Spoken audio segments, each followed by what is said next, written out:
फिलहाल रुक करेंगे इस वक्त की बड़ी और गंभीर एक खबर का।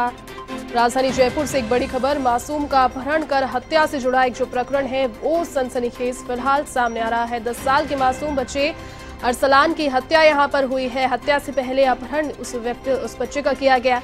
आमिर थाना इलाके के नाई की थड़ी की जो पूरी घटना है वो ये रही है। साथ ही आपको बता दें कि पतंग उड़ाते समय घर से मासूम जो था 10 साल का अरसलान वो लापता हुआ था। अपहरण वहां पर उसका हुआ और पुलिस ने हत्या के आरोपी आसिफ को गिरफ्तार भी कर लिया है। और साथ ही आपको बता दें कि आरोपी से पूछताछ के बाद बच्चे का शव बरामद पुलिस ने कर लिया है। नशे का आदी बताया जा रहा है आरोपी, जिस व्यक्ति ने बच्चे की हत्या की है, अपहरण उसका किया है। 2 दिन से पुलिस बच्चे की तलाश में जुटी थी। परिजनों की ओर से गुमशुदगी की रिपोर्ट दर्ज कराई गई और जिसके बाद जो हत्या का आरोपी है उसे गिरफ्तार किया गया। उसी की सूचना पर बच्चे का जो शव है वो बरामद कर लिया गया है और फिलहाल आगे की जो कार्रवाई है वो जारी है। आमिर थाना इलाके के नाई की थड़ी की जो पूरी घटना है वो बताई जा रही है। 10 साल के मासूम का पहले अपहरण किया गया। पतंग उड़ाते समय अपहरण उस बच्चे का किया गया व्यक्ति के द्वारा और उसके बाद उसकी हत्या कर दी गई। अधिक अपडेट के साथ सहयोगी यादविंद्र इस वक्त मेरे साथ फोन लाइन पर जुड़ गए हैं। यादविंद्र, ये जो वाकया सामने आया है, 10 साल के मासूम का पहले अपहरण किया जाता है और फिर उसकी हत्या कर दी जाती है। आरोपी को गिरफ्तार कर लिया गया है, क्या कारण फिलहाल सामने आ रहे हैं यादविंद्र? देखिए जैसी सबसे बड़ा जो कारण अभी तक सामने आया वो यही है कि जो मासूम बच्चे की जो हत्या है वो कहीं ना कहीं फिरौती से जुड़ी हुई है। फिरौती मांगने के लिए इस बच्चे की है जो हत्या की गई थी। सबसे बड़ी बात यह है कि 15 तारीख को जब ये बच्चा अपने मकान पर पतंग उड़ा रहा था, उसके बाद अचानक से एक युवक देखा गया था जिसका नाम जो आसिफ फर्जी बताया जा रहा है। युवक मौके पर मौजूद था। उसके बाद इस युवक ने अपने मोबाइल से इस बच्चे की जो फोटो थी वो क्लिक की थी और इस फोटो को किसी दूसरे व्यक्ति को भेजा था। लेकिन अचानक से उसके बाद ये व्यक्ति जो है गायब हो जाता है और साथ में जो बच्चा है वो भी गायब हो जाता है। पुलिस पिछले 3 दिन से इस आरोपी की यहाँ पर तलाश कर रही थी क्योंकि परिजनों ने शक जताया था इस युवक पर। उसके बाद लगातार पुलिस इस पूरे मामले को लेकर के बच्चे की तलाश में थी और साथ में इस आरोपी की तलाश में थी।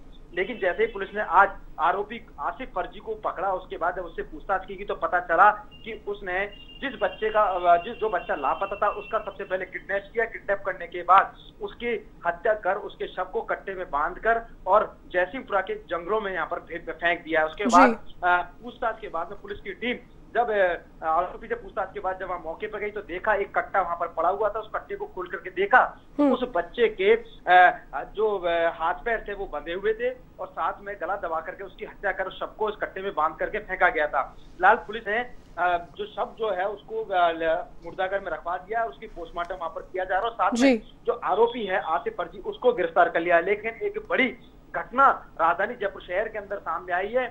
साथ में इस पूरे घटनाक्रम में देखा जाए तो कहीं ना कहीं पुलिस की एक बड़ी लापरवाही है क्योंकि 2 दिनों से जो पुलिस की जो टीम थी वो लगातार इस बदमाश की तलाश में थी, बच्चे की तलाश में थी। बावजूद इसके 2 दिन तक पुलिस जो आरोपी है उसको पकड़ नहीं पाई। एटलीस्ट जब आरोपी पकड़ा गया तो उसके बाद पता चला कि उसने पहले ही इसकी हत्या कर दी। तो कहीं ना कहीं देखा जाए तो किडनैपिंग के बाद फिरौती की और हत्या से जुड़ा हुआ पूरा प्रकरण है। फिलहाल जो पुलिस की जो टीम है, जो आरोपी आसिफ है, उससे पूछताछ कर रही है। पूछताछ के बाद में ये बात सामने आएगी कि आसिफ के साथ में और कौन सा युवक शामिल था जिसने इस हत्या की वारदात को अंजाम दिया। अगर कोई युवक भी शामिल था, क्योंकि ये बात सामने आई है कि मोबाइल के अंदर उसने फोटो भेजी थी और फोटो लेकर के उसने किसको ये फोटो भेजी है, दूसरे युवक को। तो इस पूरे हत्याक्रम के किडनैपिंग हत्याक्रम के इस पूरे घटनाक्रम में कौन कौन लोग शामिल है, इन सबका फिलहाल पुलिस है आरोपी से पूछताछ कर रही है और उसका पता लगा रही है। बिल्कुल यादविंद्र, क्या परिजनों के पास में फिरौती से जुड़ा हुआ कोई फोन कॉल आया था? चूंकि 15 तारीख को इस बच्चे का अपहरण हुआ है जिसके बाद में पुलिस ने गिरफ्तार इस व्यक्ति को किया है। क्या जानकारी मिल रही है, क्या फिरौती के लिए फोन किया और कितनी तारीख को इस बच्चे की हत्या यहाँ पर की गई?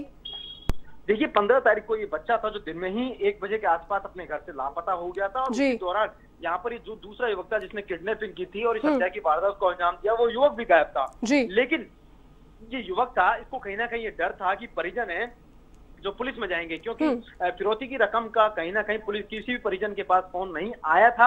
आसपास के जो लोग थे उन्होंने उस उक्त व्यक्ति को फोटो क्लिक करते हुए देखा था, तब जाकर इस बात का पता चला था कि युवक है जो कहीं ना कहीं इस युवक का किडनैप कर सकता है, बच्चे का किडनैप कर सकता है।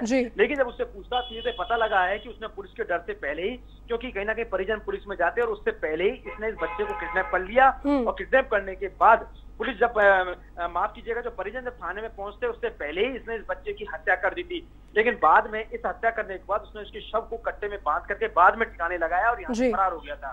बहरहाल इन सब चीजों के बाद, इन सब चीजों से कुछ देर बाद यहाँ पर पर्दा उठेगा, क्योंकि पुलिस जो शाम को 5 बजे इस पूरे मामले का पटाक्षेप करेगी और मीडिया के सामने रखेगी कि आखिरकार हत्या की वारदात को और किडनैपिंग की इस वारदात को किस तरीके से अंजाम दिया गया था। फिलहाल फिरौती की रकम का कोई फोन नहीं आया, लेकिन कहीं ना कहीं जो मकसद था आरोपी का यही था, क्योंकि जो आरोपी है वो नशेड़ी है और नशा करने का आदी है, उस आदतन अपराधी है, असामाजिक तत्व के रूप में यहाँ पर कॉलोनी में रहता था और कुछ नशा करता था, लेकिन इतनी बड़ी हत्या की वारदात को अंजाम दे था, इस बात की किसी को भनक तक नहीं थी, इस बात की जानकारी बिल्कुल भी नहीं थी। फिलहाल सारी चीजों के ऊपर से पर्दा उठेगा जो शाम को पुलिस इस पूरे 5 बजे।